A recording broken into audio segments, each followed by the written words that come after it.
Հայր ջան, բարի օր։ Հուսով եմ ֆիզիկապես գոնե լավ եք։ Հոգեպես գիտեմ հայերը ինչ վիճակում են։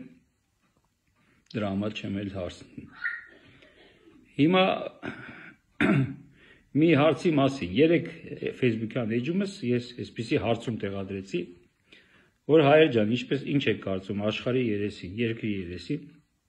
երկիր է գրել, մտածել էին հենց մեր երկրի մասին է խոսքը, բայց ես իսկապես նկատի ունեմ ընդհանուր երկրագնդի, մեր աշխարհի։ Աշխարհի երեսին խելացիներն են շատ, թե հակառակը։ Խելացի մարդիկ հասկանալի է, չէ, առանց վիրավորելու, ինչի եմ հակառակը ասել, չեմ ասի անխելքները, չնայած այդպես էլ կարելի հարցում անել, չի նշանակում, որ մարդը անգրագետ է կամ կիսագրագետ է, նա անխելք չի։ Խոսքը գնում է կրթված, գրագետ, խելացի մարդկանց եւ համատած անգրագետ, կիսագրագետ կամ շատ դեպքերում նաեւ անխելք մարդկանց մասին, որոնց ամբողջ կյանքի իմաստը ուտելը, քնելը եւ այլն նման հարցերն են եւ նրա համար, ասենք, տարբերություն չկա, թե որ երկրում է, ինչ է անում, ինչ է ուտում,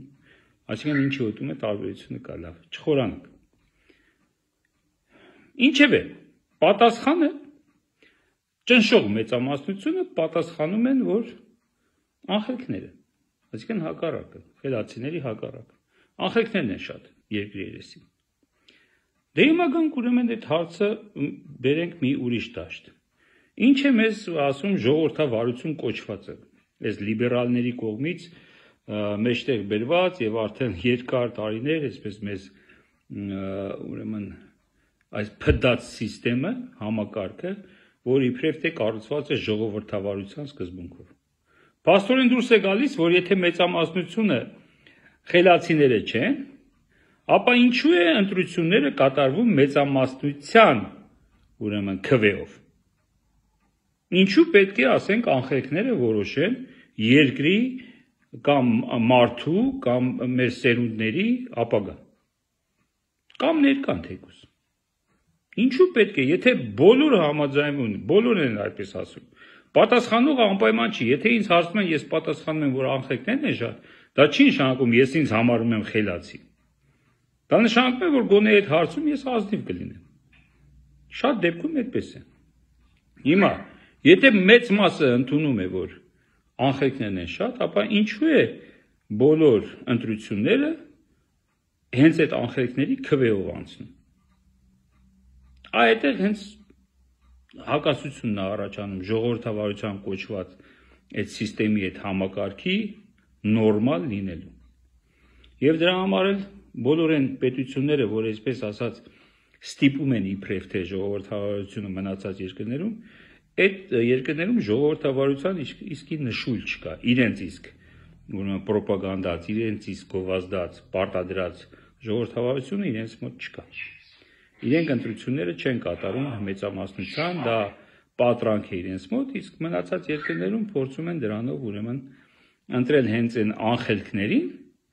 որոնց էլ իր հետագայում կարող են իրենք կառավարել։ Հիմա գանք մեր արծին։ Մենք վերջերս ասելով նկատի ունեմ աշխարհաժողով շարժումը, հիմա շատերը ասում են, էլի շարժում, էլի նոր շարժում, սա նոր շարժում չի, ասեմ ձեզ։ Աշխարհաժողով շարժումը սկսվել է ուրեմն 2020 թվականին են առաջ անգամ այդ մասին խոսացել մեր տղաներից, մեր տղաները նկատի ունեմ հայքի տղաները Գյումրիում, եւ հետո զարգացնելով, աշխատելով տարբեր ազգային բջիջներ, անհատներ,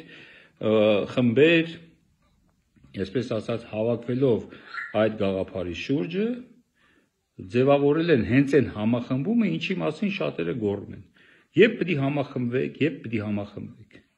Միևնույն ժամանակ շատերը ասում են, իսկ ուր է մեր մտավորականությունը։ Ասողների մեծ մասը հենց պատկանում են մեծամասնությանը, որովհետև մտավորականություն ասելով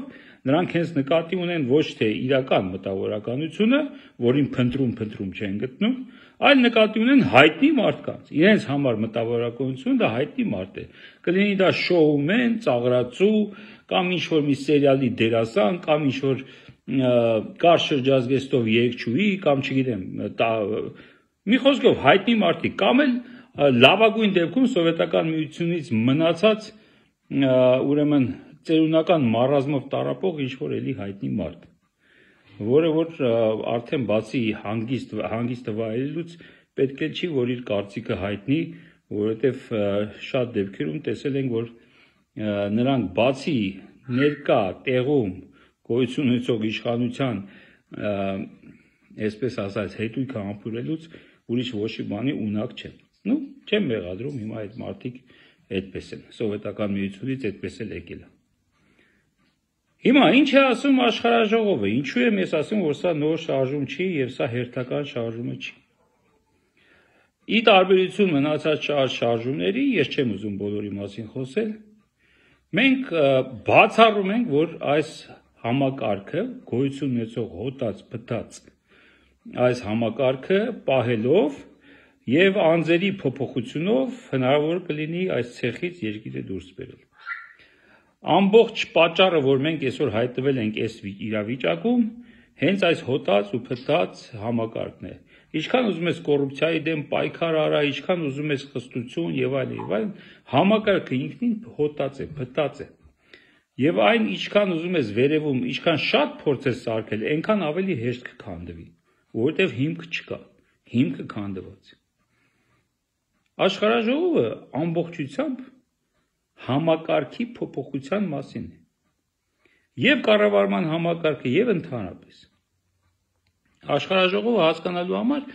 ես առաջի օրինակը որ բերեցի, հենց այն է, որ ազգի եւ պետության եւ երկրի եւ մեր սերունդների ապագան չի կարելի հանձնել ուրեմն ժողովրդի մեծամասնության կամքին։ Ազգը, պետությունը պետք է ունենա ընտրանի։ Եվ այդ ընտրանին էլ հենց պետք է, եւ այդ ընտրանին 1, 2, 3, 4 մարդու մասին չի խոսքը գնում։ Եվ հենց այդ ընտրանին, որը որ գրագետ, կրթված, խելացի, հասկացող, բանիմաց, եւ նրանք պետք է որոշեն այդ տեսակը, այդ ընտրանին, էլիտա բառը, որ օգտագործում են, շատ դեպքերում նույնպես սխալ են հասկանում։ Հենց այդ էլիտան պետք է որոշի երկրի ապագան։ Խելացիների խորհուրդը պետք է որոշի երկրի ապագան։ Ոչ այս կամ այն կուռքը, այս կամ այն կուսակցական ղեկավարը։ Կուսակցականությունը ընդհանրապես պետք է արգելվի Հայաստանում։ Կուսակցականությունն է, որ կոպիտ ասած, թե մեղմ ասած, մեր տունը քանդեց։ Օտար գաղափարախոսությունները, օտար այսպես ասած, ուրեմն համակարգերը մեզ պարտադրվում են։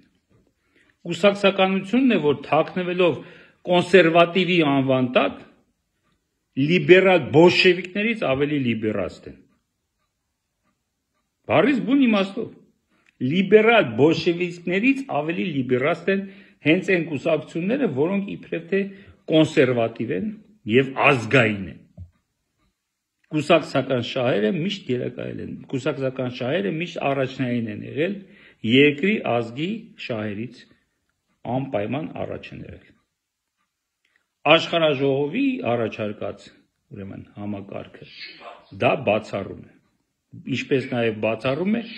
մեկ անձի կամքով ուրեմն երկրի ապագան որոշել։ Մեկ անձը չի կարող որոշել երկրի ապագան, ինչպես այսօր։ Մի խամաճիկ, մի անբարոյական, մի մարդ բառը նույնիսկ այդ մարդու համար օգտագործելը սխալ է, գնում է եւ ներկայանում է որպես մեր երկիրը, մեր երկրի կարևոր գլխավոր ներկայացուցիչ։ Եվ ոչ միայն խայտառակում է, այլ ուղղակի ոչնչացնում է մեր երկիրը եւ մեր ազգը։ Դա հենց այս սիստեմի փդացության մասին է խոսում։ Հիմա աշխարհաժողովի մասին շատ ավելի մանրամասն։ Ովքեր որ ուզում են ծանոթանալ, նրանց կարող ենք մենք ուղարկել մեր թեզիսները, ովքեր որ ուզում են ավելի խորանալ, ովքեր ուզում են մասնակցել, ովքեր ուզում են օգնած լինել, որտեվ այս շարժումը չունի ուրեմն տերեր, եւ այս շարժումը չի հովանավորվում ինչ որ ուժերի դրսի ներսի, չգիտեմ, հզոր ուժերի կողմից, եւ իհարկե հասկանալի է, որ շարժումը լինելով բացառապես կամավոր եւ ոնց ասեմ, ազգային բառը ճիշտ չեմ գտնում, այս պահին, այսինքն լինելով անկախ ու ամբողջովին անկախ, ամեն ինչից անկախ, ինչպես ասի, դրսի ներսի ուժից անկախ, ունի իր դժվարությունները։ Հասարակ պարզ բան։ Դիմել ենք, որպեսզի Երևանում որևէ օֆիսային տարածք գտնենք, որ կարողանանք ամեն մեկս մեր գրպանից ինչ-որ գումար լումա ներդնելով ունենանք այդ գրասենյակը, որտեղ որ մարդիկ կարող են գալ եւ ծանոթանալ եւ շփվել եւ մասնակցել, քանի որ 4 տարի քրտաջան աշխատանք են տարել այս ամեն ինչի վրա։ Հիմա բավականին պատրաստված ենք եւ հիմա բավականին արդեն մարդիկ, մտավորականներ հիմնականում, գիտնականներ, ակադեմիկոսներ, որպես ապացույց ես նայեք, հետևեք, տեսեք, իմ էջում տեղադրված է Արդար հայեմ էջը նույնպես մեզ է պատկանում, Արդար հայեմ կայքը մեզ է պատկանում, մեզ նկատի ունեմ աշխարհաժողովի ծնունդն է եւ դա նույնպես ամբողջովին բացառապես անհատ մեր նման մարդկանց ուրեմն ջանքերի շնորհիվ է, ոչ մի հովանավորություն, ոչ մի կուսակցություն, ոչ մի հզոր ուժ նրա հետևում կանգնած չի եւ ֆինանսապես եւ այլ կերպ չի հովանավորում։ Արդար հայեմը ասեմ շատերը որ ասում են այս գրել եք Արդար հայեմ, դուք էլ արդարներն եք, հա։ Սխալ է հասկացում, ոչ։ Մենք հենց խոսում ենք արդարապետության մասին։ Ժողովրդավարություն եւ մնացած բոլոր ձեզ հայտնի սիստեմները ոչինչ են արդարության դիմաց։ Ինչ է նշանակում արդարություն։ Եթե լինի արդարություն երկրում, մնացած ամեն ինչը տեղը կգտնի։ Ամեն ինչը հենց հիմք հանդիսանում է արդարությունը։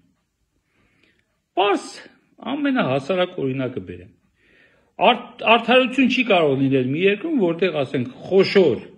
բիզնեսը, շատ խոշոր ահռելի բիզնեսը եւ մանր բիզնեսը հարգվում են նույն կերպ։ Որովհետեւ պարզ է, չէ, հասարակ լոգիկա է։ Մանր բիզնեսը չի դիմանա այդ մրցակցությանը եւ ուղղակի կվախճամի, կվերանա։ Ոնց որ այսօր գոյություն չունի։ Տեսեք, խոշոր բիզնեսները կլանում են, կուլ են տալիս, վերացնում են մանր բիզնեսը։ Միջին բիզնեսը ընդհանրապես հնարավորություն չունի գոյություն ունենալու։ Չի կարող արդար լինի, ես այսօր մենակ հարկային դաշտից եմ խոսում։ Չի կարող լինի այնպիսի հարկային համակարգ, որ այսօր գոյություն ունի մեր երկրում, որտեղ եթե սովորական մարդը որոշի բոլոր հարկերը ազնվորեն մուծել, ապա ոչ միայն կսննկանա, այլ նաև շատ շուտով կփակվի, կվերանա այդ բիզնեսը։ Որտեղ այն հարկային համակարգը եւ այն իրականությունը, որ այսօր գոյություն ունի մեր երկրում, իրար չի համապատասխանում։ Եթե արդար ձևով, եթե արդարություն լինի, ապա այդ մարդը արդարորեն կգանձվի նրանից հարկերը։ Բայց եթե չկա արդարություն, նրանից գանձում են կարևորել ստեն բյուջեն առանց մտածելու, որ այդ մարդը չի կարող ուղղակի արդար աշխատանքով եւ արդար վճարելով հարկերը գոյություն պաշտպանել կամ ընդամենը մնալ թեկուզ ասպարեզում բիզնեսը։ Անպայման կվերանա։ Ես ձեզ ավելորդ բաներ չասեք, որտեղ փորձել եմ 2-3 բիզնես մաքուր արդար աշխատելով եւ դուրս է գալիս, որ ուղղակի հնարավոր չի։ Այլ կերպ էլ չեմ ուզեցել։ Հիմա ինչի խոսացի, ասես շատ հասարակ օրինակ բերեցի, ընդամենը նրա համար խոսացի, որպեսզի արդարության այդ մի ասպարեզից խոսացի։ Մնացած դատա իրավական եւ մնացած հարցերում էլ չեմ ուզում խոսեմ։ Արդարություն չի կարող լինի մի երկրում, որը պատերազմական իրավիճակում է գտնվում, որտեղ ոստիկանները ավելի շատ են, քան թե զինվորները, եւ որտեղ ոստիկանները ավելի շատ են ուրեմն վարձատրվում, քան թե սահմանին կանգնած զինվորականները, որոնք որ իրենց կյանքը վտանգում են նույն այդ ոստիկաններին ապահով կյանք, այստեղ ապահով սրան նրան թալանելու, գրփելու, ծեծելու, ջարդելու համար։ Ոստիկաններն ասելու նկատի ունեմ հենց այն մի հոտ զանգվածը, որը որ ընդհանրապես երկրի պետք չի։ Եթե երկրում լինի արդարություն, այդքան ոստիկան ընդհանրապես պետք չի։ Այդ ոստիկանները ընդամենը թիկնապահեն գործող իշխանությունների։ Խոսքը չի գնում այն ոստիկանների մասին, որոնք բացահայտում են հանցագործություններ եւ այլն եւ այլն։ Խոսքը գնում է այդ հենց այնպես վարձու թիկնապահների մասին, որոնք իշխանության թիկնապահներն են։ Օրվա իշխանության թիկնապահներն են։ Այդտեղ չի կարող լինի այդ երկրում արդարություն։ Այսքանը առայժմ եւ վերջում դիմում եմ իմ ընկերներին, ծանոթներին։ Եթե ունեք հնարավորություն եւ վարձակալության հիմունքներով թեկուզ կամ ժամանակավոր մեզ կարող եք տրամադրել ուրեմն տարածք Երևան քաղաքում կենտրոնում հետ անպայման չի կենտրոնում լինի։ Ինչի համար է պետք այդ ուրեմն գրասենյակային տարածքը։ Քանի որ շարժումը արդեն հունի մեջ են գած եւ շատ-շատերը մեր հետ կապնվում են եւ ուզում են մասնակցել, ուզում են խորհրդակցել, ուզում են ծանոթանալ, ուզում են ժողովներ անցկացնել, ուզում են լուծումներ գտնենք։ Եվ տեսեք, մենք ինչու ոչ միայն հայտարարություններով կամ միտինգների եւ այլի մասին խոսքը ընդհանրապես չի գնում, մշակում ենք այն ծրագիրը, որով որ պետք է մեր երկիրը կառավարվի։ Վաղ թե ուշ հասնելու ենք դրան։ Վաղ թե ուշ ազգային կառավարման համակարգ է լինելու եւ ազգային իշխանություններ են լինելու։ Այդ ազգային բառից մի վախեցեք։ Թույլ մտվեք այլ լիբերաստ բոլշևիկները ձեզ խաբեն, որ ազգային դա նշանակում է նացիստական։ Չկա նման բան։ Դա ուղղակի աբսուրդ է։ Շեղվեցի վերջում խնդրում եմ իմ ընկերներից, ծանոթներից, բարեկամներից, ում հետ դեռ շփվում եմ, որտեղ 18 թվականից ում հետ որ չեմ շփվում, չեմ էլ ուզում նրանցից որևէ պարզ է ինչի համար։ Եթե ունեք հնարավորություն կամ գիտեք, մատչելի գնով գրասենյակային տարածք միջև 100 քառակուսի մետր, որտեղ կարող է մեր աշխարհաժողովի եւ հայոց Արցախ աշխատաժողովի, այդ հայոց Արցախ համազգային խորհուրդ ենք ստեղծում, Արցախի հարցը պետք է լինի առաջնային, Արցախի հարցը պետք է կրկին բերվի համազգային օրակարգ եւ համար առաջին հարցը պետք է լինի, արցախցիների ուրեմն մասին շատ կարևոր հարցեր կան լուծելու, արցախցիների հետ կապված եւ նրանց կեցության եւ նրանց մշակույթի պահպանման եւ նրանց տունդարձի, իսկ նրանց տունդարձը մենք տեսնում ենք բացառապես Արցախի տունդարձի, այսինքն Արցախը վերադարձնելուց հետո պետք է արցախցիները վերադառնան իրենց տունը։ Եվ դա հնարավոր է եւ դա լինելու է։ Դրա համար խնդրում ենք, որպեսզի ավելի դյուրին, ավելի հեշտ լինի աշխատել, որպեսզի ավելի էֆեկտիվ աշխատենք, մեզ այսօր կարիք ունենք, ինչպես ասեցի, գրասենյակային տարածքի, եթե կան մարդիկ, որ կարող են հովանավորել եւ մեր գաղափարների կրողներն են, մեր նկատի ունեմ, մերը, տեսեք, էլի կուսակցություն չի կամ ինչ որ խմբակ չի։ Դա արդեն ահռելի մեծ քանակությամբ ուրեմն մտավորականների, խելացի հայերի, արդար հայերի եւ մտահոգ հայերի ուրեմն միացություն է, համախմբում է, որոնք մեծ աշխատանքներ են տանում եւ այդ աշխատանքները ավելի էֆեկտիվ դարձնելու համար մեզ օֆիսային գրասենյակային տարածք է պետք։ Եթե կարող եք օգտակար լինել, կապնվեք իմ հետ, նույնիսկ վարսակալական հիմունքներով, բայց հասկանալով նորից եմ ասում, որ մենք ոչ մի ուժերի ուրեմն հովանավորություն, ոչ մի անհատների հովանավորություն չունենք, հնարավորինս մատչելի գներով, որպեսզի կարողանանք ավելի շատ գործ անել եւ ավելի շուտ հասնել մեր նպատակներին։ Իսկ մեր նպատակները մեկն է, բոլոր հայերի նպատակը մեկն է։ Իրական հայերը չեն կարող ուրիշ նպատակ ունենալ։ Այդ ամեն ինչի մասին ապագայում շուտով, այսինքն առանձին ամեն ինչի մասին կխոսենք։ Շնորհակալություն։